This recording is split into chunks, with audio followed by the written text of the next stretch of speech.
Here we go. Good evening. Tonight we're learning Maseches Pesachim, Daf Lamed Aleph.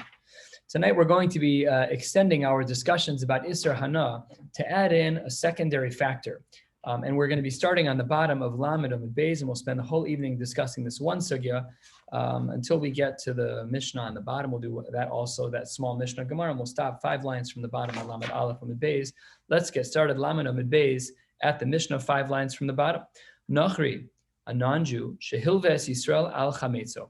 A Nachri lends money to a Jew, but it's al chametzo, using his chametz as collateral.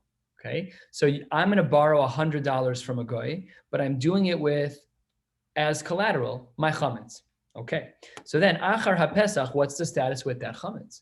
That chametz, which was collateral, in order to support the loan that I took from the Nachri, is that going to have an Isser Hana? Says the Mishnah, no, it will not. Mutter behana, no problem. And the reverse, let's see how that plays out. V'Yisrael shehilves Nachri al chametzo, a Jew who lends money to a Nachri al chametzo, and the Nachri uses chametz as his collateral for the loan. Achar Pesach aser behana. After Pesach, there will be an Isser Hana. So let's analyze this from a similar but different case, and then we'll come back to the comparisons on the bottom, on the top third of Lamed Aleph Amud Aleph. Opens the Gemara. Itmar, a Baal Chov, someone who has a financial burden. Take a look at Rashi. Rashi is 7 lines or so from the bottom. Dibur hamaschil Baal Chov, hamalve es chavero. So he lends money to his friend. V'shia lo nechasav. Shim lo efra lach ad yom ploni gava mi nichsi. V'giazman velo para. So I lend you money, and you set aside a collateral. There's a lien on the loan. You set aside a collateral so that if she'im lo efra, that if I don't pay, then you're allowed to collect from my property. So that's what the Gemara is talking about. Let's go back to the Gemara, 3 lines, 2 lines from the bottom. In a case of a Baal Chov, so here's what the Gemara is questioning. Who owns the mashkon? Who owns the collateral? Is the collateral owned by the borrower? Really, it's mine. It's only on condition that if I don't pay. Or does it belong to the lender because it's mine if you don't pay? How do we look at the collateral? And this is going to, of course, come back to our Mishnah, because our Mishnah is discussing what happens with the collateral. We already saw in our Mishnah that when the money is being lent from non-Jew to Jew, that there will be no Isser Hana if the Jew has collateral for the Nachri. And the opposite was true when a Yisrael lends to a Nachri, when a Jew lends to a non-Jew, that afterwards there is no Isser Hana on the chametz collateral. So let's see what happens here.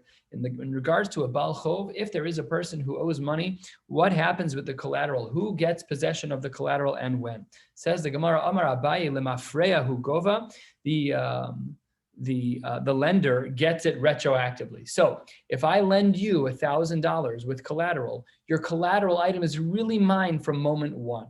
However, says the Gemara, V'Rava Amar Mikanu lehabahu gova. No, only from the time of payment, not from moment 1, not from the moment that you and I make a deal. When you and I make a deal, I say, can I borrow $1,000? And you say, yes, on condition that you leave me collateral. Who owns that collateral right now? So according to Abaye, it's owned by the lender. And according to Rava, it's owned by the borrower until he doesn't pay up. That's the machlokes here.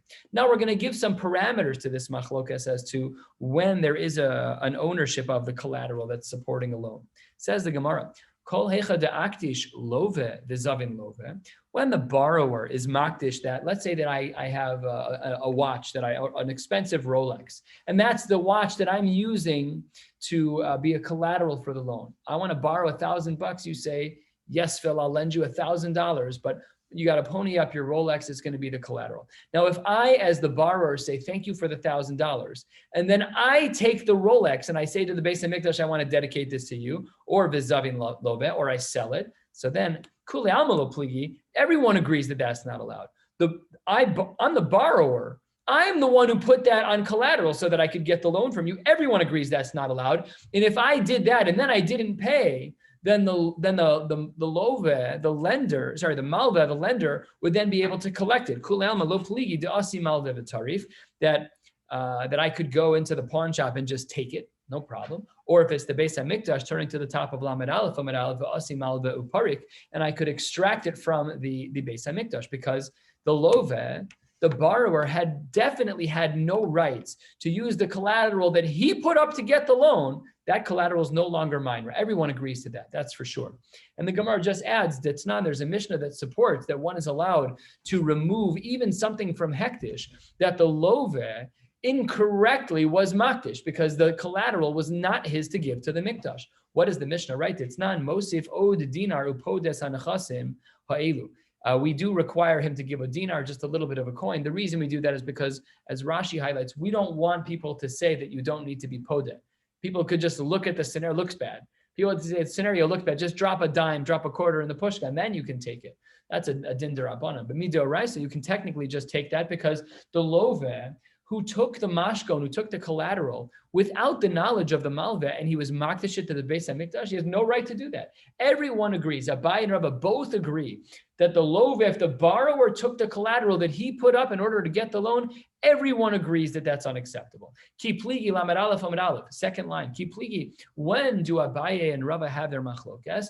The zavin malveh v'kadish malveh. When the malveh, when the person who's lending takes the collateral that he used as a support to give the loan, and he was makdish it, or he sold it, or he was makdish it. Here we have the machlokes. Abaye Omar, Abaye says, Limafreya hu gova. Retroactively, it really does belong to the malveh, and he didn't do anything wrong when he was makdish it to the Beis HaMikdash. How so? Kevan demata zmane velo pare. Once at the end of the time limit, the day of payment shows up, and the loveh, the borrower, does not pay. So at that point, igloi milsa, because at that point, the mashkon becomes the payment because the loveh, the borrower, did not fulfill his end of the deal. He didn't pay on time. So igloi milsa, we now understand the das. We understand the mindset of the malveh, of the borrower, that lemafreya meikara birshuse havakai, that really it always belonged to the malveh from moment one. The second I took that Rolex off of my wrist and I turned it into the loan, into the mashkon, so then automatically it becomes that of the malveh. V'shapir aktish, v'shapir zavin. And the malveh, no problem. He's allowed to be makdish to the Beis HaMikdash, and he's also allowed to sell it, no problem. It's his own. However, Rava argues. The Rava Amar mikanu lehabahu gova. Rava says that's incorrect. The only time that the malveh gains ownership of the mashkon is at the moment of payment and no sooner. Kevan de'ilu havale zuze, had it been that the loveh had cash on hand to pay, he wouldn't have wanted to give over the collateral. He wouldn't have wanted to give up the Rolex. That's his watch. It was just to support the loan, but it wasn't his intention to lose the watch. So says the Gemara, Kevan de'ilu havale zuze, since had the loveh, had the borrower, had cash on hand, have a misalik lebezuze, he would have paid that way. Therefore, ishtakach, what do we find? Dahashta kakani. It must be that only right now is it the case that the malveh actually earns the rights to the collateral when the loveh doesn't pay. So this is the machlokes Abai Rava. Let's review. Our Mishnah has two shitas. One, not two shitas, our Mishnah has two cases. One about a nachri who loans to a Jew, and the Jew uses chametz collateral. There we say that's not chametz shavar lava Pesach, and you can use it after Pesach. The reverse is that if a nachri loans, if a Yisrael loans money to a nachri, and the nachri uses chametz, so then that chametz would be problematic. I belongs to the nachri. We'll deal with that in the Gemara. And then the Gemara seems to compare this to Abaye and Rava. Abaye says that when a person uses a collateral in order to enable a loan for themselves, Abaye says that it's as if that collateral belongs to the lender from the moment the loan starts. Masha'en Kain, Rava holds that that's not correct. Rava holds that the collateral does not become the malveh until the moment comes that the loveh doesn't pay. Now the Gemara is going to analyze the shita of Rava. Rava was of the opinion, just to review one last time before we move on, that when there is a collateral on a loan, the collateral does not become the right of the lender until the moment of payment comes and the borrower doesn't come up with the cash. Then and only then does the Rolex become his, does the collateral become his. Says the Gemara, Umi Amar Rava Hachi. Does Rava really say that the malveh, that the lender doesn't get access to the collateral until the end? Hold on one second. We'll see what Rava says in 6 lines, but we're going to develop this detailed story of a unique purchase. Ve'amar Rami Bar Chama. Rami Bar Chama said the following: Ruvain shemachar sada l'Shimon be'achrayis. Ruvain, he's in real estate, and he sells a field to Shimon, but he sells it be'achrayis. What does achrayis mean here? Be'achrayis means that Ruvain says to Shimon, I'm selling you my field, and I'm going to give you an extra perk. There's a clause in the contract that's in your favor. If there are any collectors who want to collect money from me and I'm Ruvain, they can't take it from your field. I'm giving you a sale. It's a full sale. Nothing is tethered back to me. You're free and clear of any achrayas that I have to other people. They cannot collect from you. Very good. Now, how did Shimon pay? V'zakvan alav b'malveh. He basically took out a mortgage. There was no banker. He took out a loan from Ruvain. He wrote a shtar and he said to Ruvain, I'm going to pay you back over time. I'll pay you my monthly mortgage payment of $2,000 a month, whatever it is. Fine. So that's the deal. Ruvain sells the field to Shimon with no burden from any collectors toward Ruvain. Shimon says, thank you very much. Do you mind if I pay in a loan? And Ruvain says, no problem. Nebuch, the next day, umeis Ruvain. Then the salesman dies. The asa bal chov de Ruvain, and then there was a collector who didn't know the caveat that Ruvain had put into place, that no one is allowed to collect off of this field because it was sold be'achrayis. So then the asa bal chov de Ruvain v'tarifle mi Shimon. He was trying to take away the field from Shimon. Let's say that the bal chov, his name is Levi. This is a third party. Ruvain was the salesman, Shimon was the purchaser, and Levi, the third party, was owed money by Ruvain from another deal. Fine, let's continue. The Asan Shimon, and Shimon's like, look, I bought this land, no problem at all. I was also promised that it would be b'achrayis, but I don't want to give up the field. So I'm going to pay you cash. I have a little bit of cash. I'm going to pay you to get off my back, and then I'll just collect it from the family on the other end because I have a promise from Shimon. It's in my contract. It's in my contract that this field that I bought was be'achrayis, that you, Levi, one of the collectors from Ruvain, cannot collect from this field. So that's what he did. V'asa Shimon u'faisei b'zuzah. He paid him down. So what's the halacha? 2 lines before the wide lines, 1/3 of the way down, Lamed Aleph, Lamed Aleph. Dina, who what's the halacha? To asu b'nei Ruvain, the children of Ruvain. So these are those who inherited all of Ruvain's assets. The Amrei Le, they say l'Shimon, Anan metaltale. We know that there were some proceeds, Shavak Avun Gabach. That Shavak, Avun is our father. Shavak left, Gabach left. Our father left money with you. Namely, you still need to pay us back on the loan. Remember from the beginning, Shimon, he never paid up on this, maybe a down payment, but he still had a balance with Ruvain. So there was money left there. And here's the kicker. And when it comes to liquid assets, when it comes to cash, not the property that Shimon bought from Ruvain, but the cash that Shimon paid to Levi, that Shimon paid to the person who was owed money by Ruvain. I'm not obligated, Shimon, say the children of Ruvain. We're not obligated to pay you in cash. We were only obligated to the field. You chose on your own to pay cash. So says Rava, had Shimon been on his game, first of the long lines, Vama Rava, Shimon, had Shimon been a smart guy, then Magbeluhu Ara, he would have returned the land to the Yisomim, to the children of Ruvain, and then instantly Vahadar Gabe Laminahu, and recollected it. And then he would have made good on his losses. How would that have worked out? Because Amar Rav Nachman had a din. Yisomim shegavu karka b'chovas avihim. When there are Yisomim, children of a man and he had some financial burdens, shegavu karka, they collected land b'chovas avihim. And it was while the father had a burden. So then, then the person who's owed can go back and take it. So the family wanted to take the land from him. So Rava said, take the land, but I'm going to take it right back because then you owe me. We had a deal. That's what the contract did, is that you owe me property and I'll pay you back cash. But I didn't pay you the cash yet. You still owe me the property. Now, this is the story. Now, here's the Gemara's analysis of the story. 3 lines into the wide lines, almost halfway down. If you want to say, like Abaye, that everything is retroactive, then I understand Rava. Then Amtu lahachi chozer begove osamehen. Then I could understand how Rava could get the property back if he were to give it back to Ruvain's children. It's just like that Shimon collected the property during the lifetime of Ruvain when he was still alive. However, if Rava, in his opinion, as presented on the bottom of Laman of Beis, when he says that the moment of ownership of a collateral is on the day of payment when the lovet doesn't pay, if that's true, if Rava really says that it's mikanu lehaba, that you only gain access to the collateral at the moment of payment, then how would it work when he gives it to the children of Reuven after he dies. At that point, says the Gemara, it's as if they just bought a property. It's as if it's disconnected from Reuven, because according to Rava, the way he presented on the top of the Amud, is that the only time you have access to this collateral is when the payment didn't happen. So, but if that's true, then this doesn't work out, because the way that you just suggested, Rava, that Shimon should have gotten out of this problem when we said he'd be Kech Shimon, had he been a bright guy, he would have given it to the children of Reuven and taken it right back. But that doesn't make sense. And had the Yorshim, had the children, the Yisomim, the orphans of Reuven collected this, they're their own people. That's their own money at that point. That belongs to the children of Reuven. It doesn't belong to Reuven. So why do they have to pay the people who Reuven owes? It doesn't make any sense. So Rava, you have an inherent contradiction.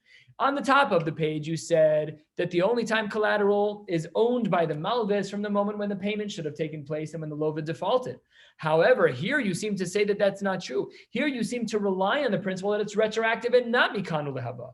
So answers the Gemara, great question, sophisticated question. Answers the Gemara halfway down. This case is different. This case that we just presented with Reuven and Shimon, this case is different. Why? To Amar Lahu, because what will Shimon say to the Yorshim of Reuven? Ki hechi de mishtabdena le le'avuchon, mishtabdena nami lebal chov de avuchon. Just like I owe your father Reuven money, your father Reuven also owes Shimon money. I'm just going to pay him for you. In one place in Shas, this is referred to as Mamat Shlashtan. The three of us are standing together. I'm Reuven. I own the property. You're Shimon. You bought the property. You're Levi. So Reuven owes money to Levi, and Shimon owes money to Reuven. I'm going to just make a shortcut. A will pay C. We're done. Piece of cake. Just pay the money directly. Forget about the go-between. Says the Gemara, this is the opinion mid Rab Nassan. What does Rab Nassan say? 2/3 of the way down. Lamed Aleph, Lamed Aleph. Says the Gemara, D'Tanya, Rabbi Nassan Omer, Minayin Lenoshe Bechaver Mana, someone who has to collect 100, Bechaveru Bechaveru, and his friend is also owed 100. Shemotziin Mizev and Ostin Lazeh. We skip the middleman. If Shimon owes Reuven and Reuven owes Levi, I can just pay Levi and call it a day. It saves a check. No need to make things complicated.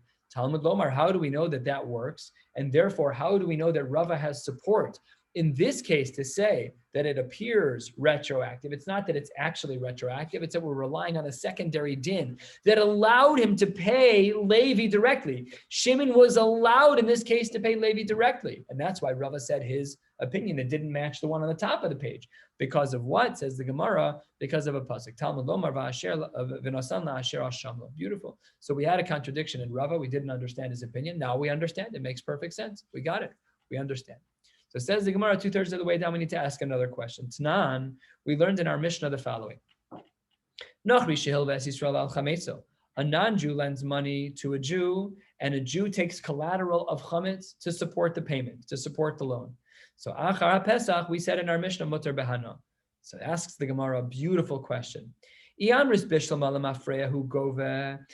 you want to say that really the collateral that the Jew put up for the loan, the collateral that he put up that he gave to the Nachri, if you want to say that it's lemafreya, and therefore the Nachri really owns it from day one of the loan, so then amtu lahachi, because of that, I understand why it's mutar behana. Because from the moment that I gave the Nachri the loan, instantly, the collateral became his, if you follow the world of Abaye, because he says it's retroactive. However, according to Rava, next line,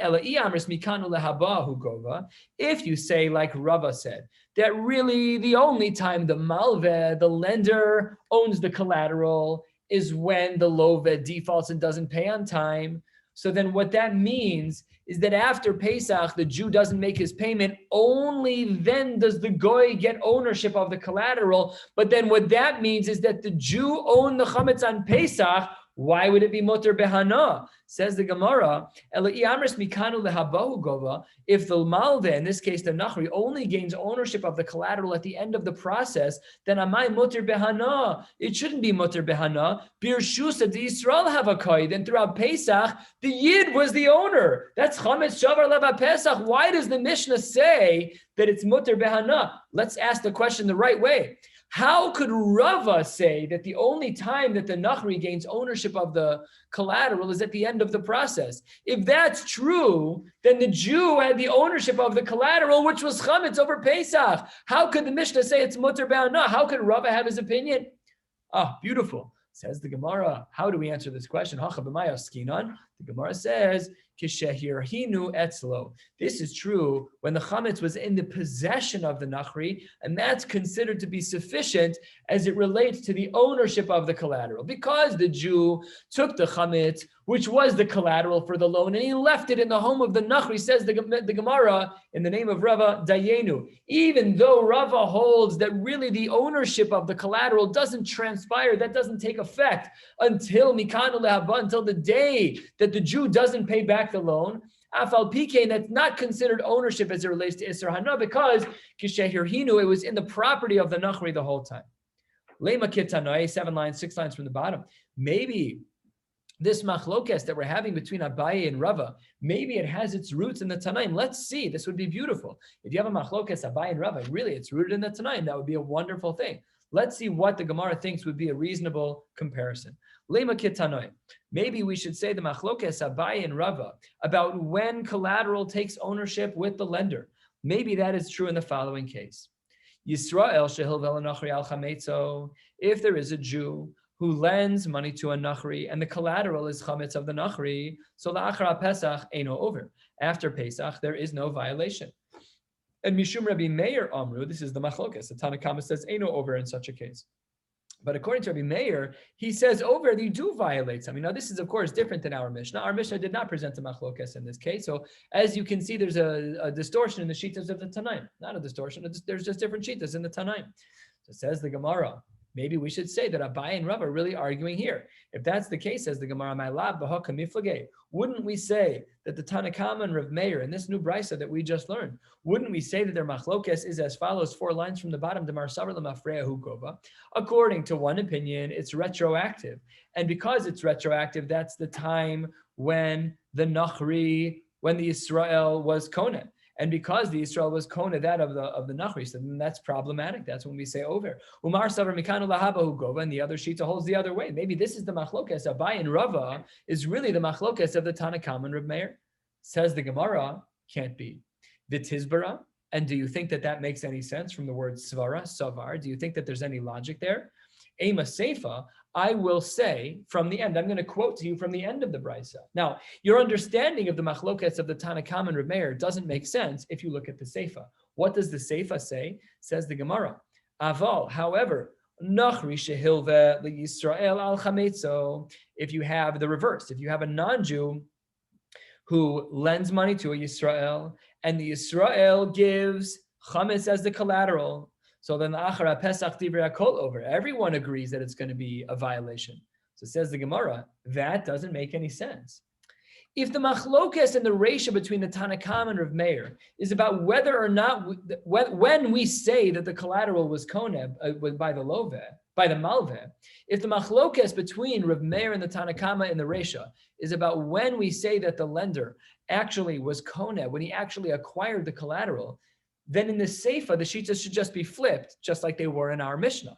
In our Mishnah, we said in the first case that a Nachri who lends to a Yisrael, we said it was mutter ba'ana. If Yisrael lends to a Nachri, he said it's aser ba'ana.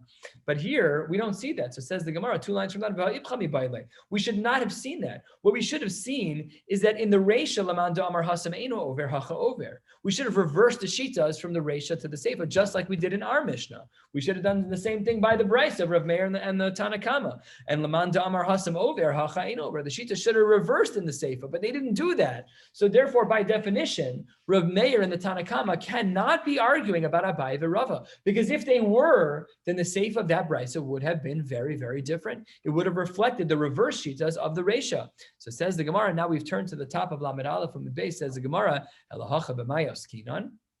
Really, what is the machlokes that we just learned between the Tanna Kama and Rav Meir? It must be that we're talking about a case, top line of Lamed Aleph of the base, Kegon sheherhinu etzlo. Yes, the food was in the possession of the lender. The kamiflage b'de Rabbi Yitzchak. And really, Rav Meir and the Tanna Kama are arguing about the shita of Rabbi Yitzchak. What is the shita of Rabbi Yitzchak? Says the Gemara as follows: Dama Rabbi Yitzchak Minala minayin lebalcho shekona mashkon. How do we know that a person who is a balchov is kona the mashkon, the person who has a loan out, that he acquires collateral?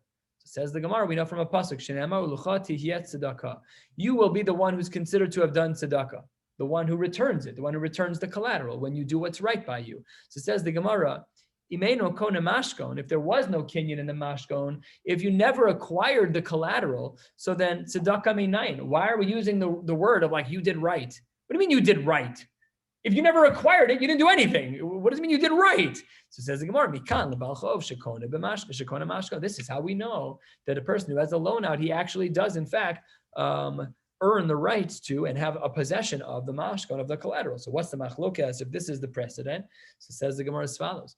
Tanakama Savar, what does the Tanakama hold? He says, remember, let's look back. The Tanakama said that when a Jew lends to a non-Jew and the non-Jew uses chametz as collateral, that there's no violation of halacha. So on Lamed Aleph on the base 5 lines down, Tanakama Savar, Hani Mili Yisrael Mi Yisrael, Uda Karina Bey, Ulachat Tzedakah. From Jew to Jew, that's when we have a din of tzedakah, of I did my job and I paid back my collateral, or I earned back my collateral, good to go. So I did well. Aval, the Tanakama holds, Yisrael minachri lo kani. He says that there is no kinyan in that particular case. And because that's true, so the Tanakama held, Eino over. However, Rav Meir savar kal v'chomer, Rav Meir felt that there was a kal v'chomer here. Yisrael mi Yisrael kani, Yisrael minachri lo kol shekain. If from one Jew to another we have a kinyan, then it would all the more so be true by a nachri in this particular case because of the nature of the loan. All the more so it would be true. What about the seif of that brisa? Aval nachri shehil ves Yisrael al chametzo achar Pesach. What about a non-Jew who lends to a Jew and that Jew has chametz as the collateral? Divrei hakol over hasam vaday nachri mi Yisrael lo kani. There, everyone agrees that Tanakam and Rav Meir that when it's a nachri to Yisrael, for sure there's no kinyan there. That's for sure the case. So that's how we would explain the brisa of Rav Meir and the Tanakama. So we started out this section of the Gemara by asking, maybe we have a precedent of the machlokas between Abai and Rava within the Tanaim of the Tanakama and Rav Meir. We said absolutely not. They're not talking about the machlokas Abai and Rav Meir at all. They're talking about something totally different, which is about the nature of kinyanim between a Jew and a non-Jew and a nachri. So says the Gemara, fine, good. Let's continue with yet another question. A quarter of the way down Lamed Aleph Amud Beis, says the Gemara, Tanan, we learned in our Mishnah. What did we learn? Nachri shehil Yisrael al chametzo. We're back to our Mishnah. What does our Mishnah say? We have a non-Jew who lent money to a Yisrael with chametz as collateral. So what did our Mishnah say? Achar Pesach moter behana. Okay, good. So that's what we said. Now, Nihi, granted, Nihi nami deharhinu etzlo. I understand that the Yisrael left the chametz in the property of the Nachri. That I understand. Good to go. But didn't we just learn in explaining the brisa of Rav Meir and the Tanakama, didn't we just learn ha'amris, Nachri mi Yisrael lo kani? We just learned 3 lines ago that at the conclusion of the brisa of Rav Meir and the Tanakama, that everyone agrees that from a Nachri to a Yisrael, that there's no kinyan. So how would that work? If Nachri to a Yisrael is not a kinyan, then the chametz must have belonged to the Jew the whole time, in which case it's going to be problematic. In which case it's going to be chametz shava Pesach and aser behana. So how could it be muter behana? Says the Gemara, lo kasha. Don't worry, I can solve that problem for you. Ha de amar le me'achshav, ha de lo amar le me'achshav.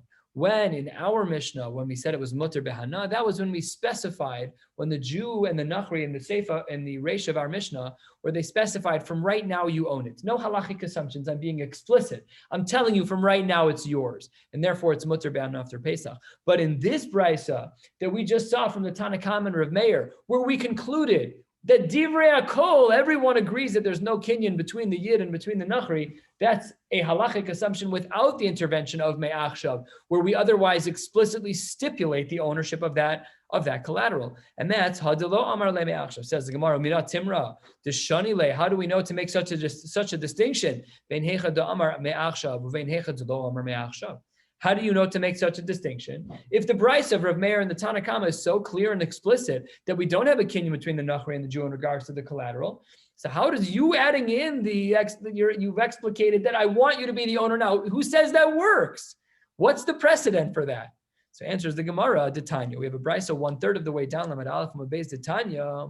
Nachri shaharhin pas porni eitzel Yisrael eno over. A non-Jew who is holding on to bread that was cooked in a large oven for Yisrael eno over, no violation. However, V'im amar lo higaticha, when it's yours, when you get it over, then he does own it. Maishna Resho, Maishna Seifa. What's the difference? Elalav Shmamina must be. This is our precedent. Shiny Hecha Damar Lemeachshav, Lehecha Delo Amar Lemeachshav. When we see, and this brisa indicates that there is such a distinction, when we explicate and we say out loud that this is where the distinction should be, right now, Mr. Nachri, you own this, done deal. Then you own it. Then it's all over. You're good to go. So that's how the Gemara answers with the precedent. Tanu Rabbanan, we're almost getting there. Tanu Rabbanan, almost 2/3 of the way down. Chanus Shel Yisrael, I am a Jewish store owner. Umalai Shel Yisrael, all of my products are mine. I stock them. They're all Jewish products. Upoale Nachar, my workers are non-Jewish. Nichnas in the Sham, they go there. Chametz Shenimsa Sham Achar Pesach Aser Behana. We make a halachic assumption. If you're the store owner, you're the one who stocked the shelves, and afal that you have non-Jewish employees, we don't assume that they brought all the chametz into the store and they messed up your store with chametz. We assume that it's yours. Not only is it aser be'ana, but all the more so, obviously, says the Gemara, pashut, that it would also be aser be'achila. What about the reverse? Chanus shel nachri. What if the store belonged to a goy? Umale shel nachri, and all the shelves were stocked by a non-Jew. Upoale Yisrael nichnas and biyotz in the sham, and Jews were the workers in the store. Chametz shenim sham achara pesach moter be'achila. That for sure we would say that not only is there no iser of achila afterwards, ve'in tzarich lomar behana. So the Gemara has been explicit here to say that the iser of hana teaches us something about the iser of achila. That if there is an iser hana, we can assume an iser achila. And if there is no iser achila, we can assume that there is no iser hana. And more globally, as this Gemara indicates, that if it's a Jewish store, it's most likely to be Jewish chametz. If it's a non-Jewish store, it's most likely to be non-Jewish chametz. Let's learn this next Mishnah up to the final Mishnah on the page, and then we will stop for the night. Next Mishnah, 15 lines from the bottom. Chametz shenafla alav mapoletz. We saw this Gemara quoted earlier in the Masechta. If you have chametz upon which a building fell, harehu kimivuar. It's as if that food has been burned. It's destroyed. You don't have to do bir chametz on it. Reb Shimon ben Gamliel Omer, kol she'ena kelev yachal lechapes acharav. So the Meforshim point out that Reb Shimon ben Gamliel is not arguing on the Tanakama. He's qualifying the Tanakama. So here's what it means. What do you mean when you say harehu kimivuar? That's only considered kimivuar when a kelev is not able to be mechapes acharav. There's so much rubble that a dog wouldn't even bother chasing after it. Amar Rav Chizda, v'tzarich she'evatel belibo. That's a very important din. Yeah, it may be true that it's kimavuar, but it's not actually mavuar in a halachic sense. It's inaccessible to you, but it's still edible, and you're still the owner. So you have to do bittul. You can't do bdikas to do bittul, but you can't be the owner of the chametz that's under a pile of rubble. Perfectly good loaf of bread, a foot under rubble. Could be, it seems to imply from the Gemara that you're going to violate an Isser D'Oraisa. You have to do bittul in this case. The Meforshim also pick up on the language of belibo. Why does it say belibo? What does it mean in your heart? Does it mean that not bepeh? Okay, that's a discussion for another time. Tana, kama chafisha akelev, how big of a rubble pile do you need to assume that the dog is not going to look for it? Answers the Gemara, shlosha tfachim, 3 tfachim deep. Says the Gemara, Amar le Ravacha Bred Rav Yosef, hang on 1 second. He says to Rav Ashi, Hada Amar Shmuel, Ksafim Ein Lem Shmira El Bekarka. If a person buries money in the ground, that's considered a shmira. In a safe place, obviously. So says the Gemara, there where we say that you are considered having done a good job of shmira, when you have buried the money in the ground, how deep does it have to be? Does it also have to be 3 tfachim deep? Rav Ashi responds back to, who is he talking to? He responds back to Rav Acha, and he says, here by the chametz, the reason why we need 3 tfachim is so that the smell doesn't waft through the rubble so that the dog can smell it. That's what we were concerned about. And in that case, ba'inan shlosha tfachim. Hasam, in the case of the money, the only reason the shmira works is because you can't see it. Just to make sure that it's no longer visible, and then therefore, once it is no longer visible, the lo by shlosha, you don't need it to be even shlosha v'kama. So then the Gemara says, can you at least give me a shiur? Give me a number. How deep in the ground does it have to go? Says the Gemara, Amar Rafram bar Papa misichra tefach. Rav Papa Rafram Bar Papa Misichra from the city of Sichra. He says it only has to be a tefach lip. In short, the Kitzur Nimratz, we've learned tonight a discussion about what the status is when chametz is collateral, machlokes Abaye and Rava, and various applications therein. And then the last brisa and Mishnah we learned is that a mapoles is 3 tvachim, and that is considered sufficient so that you would not need to do bdika, but you still need to do bittul. Wishing you all a beautiful night.